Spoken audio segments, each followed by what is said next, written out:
Well, the corporate world is rising up to this growing workplace challenge, and one woman has decided to tackle the issue of work burnout head on. Media mogul Arianna Huffington left her role as the editor-in-chief at the Huffington Post to jumpstart a new kind of company that focuses on employee wellness.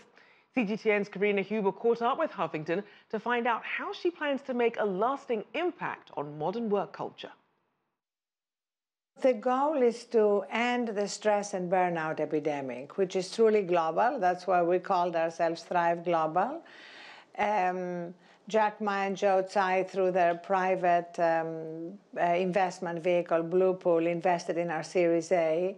And we have a lot of international investors because, as you know, all over Asia, all over Europe, all over the world, the casualties are proliferating. The impact on health, on mental health, and on productivity is skyrocketing. And what we are trying to do is to show businesses and consumers that, in fact, our performance improves when we take care of ourselves, when we take some time to unplug and recharge. Arianna, you're known for being a go-getter, and you've certainly been a workaholic at certain periods in your life. How did you come to the conclusion that burning the midnight oil is not the key to success? So sometimes burning the midnight oil is necessary. If you are shipping a product, if you have a deadline, the question is, how quickly do you refuel?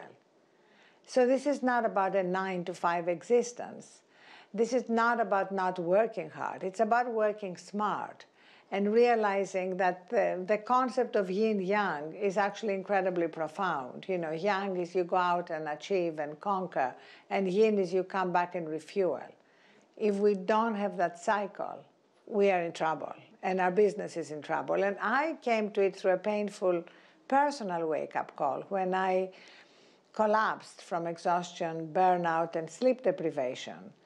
And that was what changed my life and what helped me understand the latest science about the connection between performance and taking care of ourselves. You recently wrote an open letter to Elon Musk. What is it that concerns you about him right now?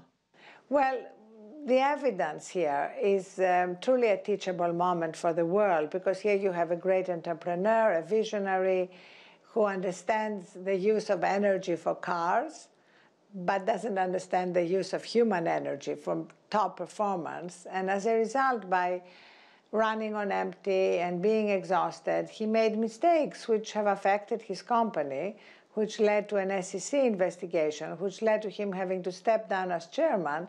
All of these things were completely avoidable if he had simply followed the scientific laws of human energy, which are very clear. You know, human beings are not machines.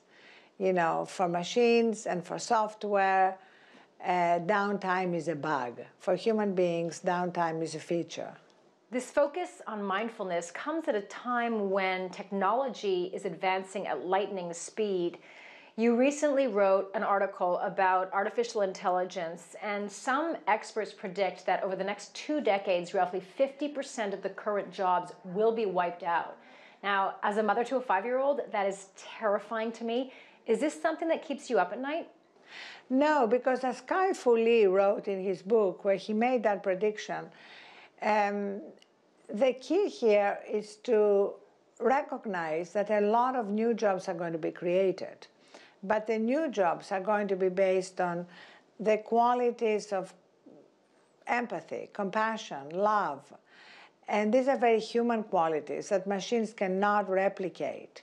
But we need to make sure that your 5-year-old and my 2 20-something daughters have all cultivated these qualities in themselves so that they can fill these new jobs, which are going to be teaching, caretaking, a lot of things where human beings are unequivocally infinitely better than machines.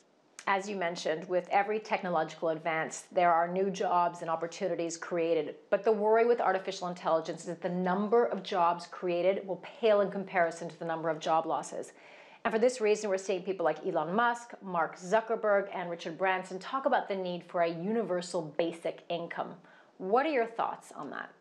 universal basic income may very well be needed. It's something which is being considered also because of the growing inequalities we are facing and the political impact of these growing inequalities.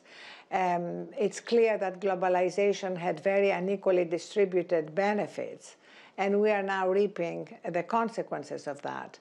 So I think what is needed is for leaders around the world to realize that we're running out of time to act on all these problems, and that we need to act much more vigorously and urgently.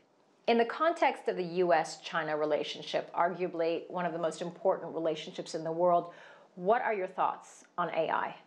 Well, that's why it's so tragic that we are now in the middle of this trade war, because I would love to see a lot more collaboration between China and the US in AI development, instead of this becoming another major competitive ground.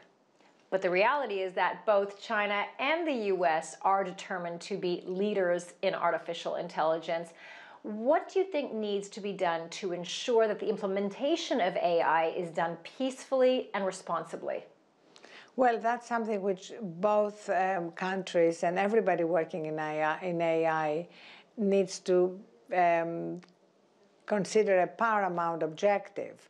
I think, unfortunately, right now, until relations between the two countries in terms of trade improve, it's going to be much harder to see collaboration on these very important issues.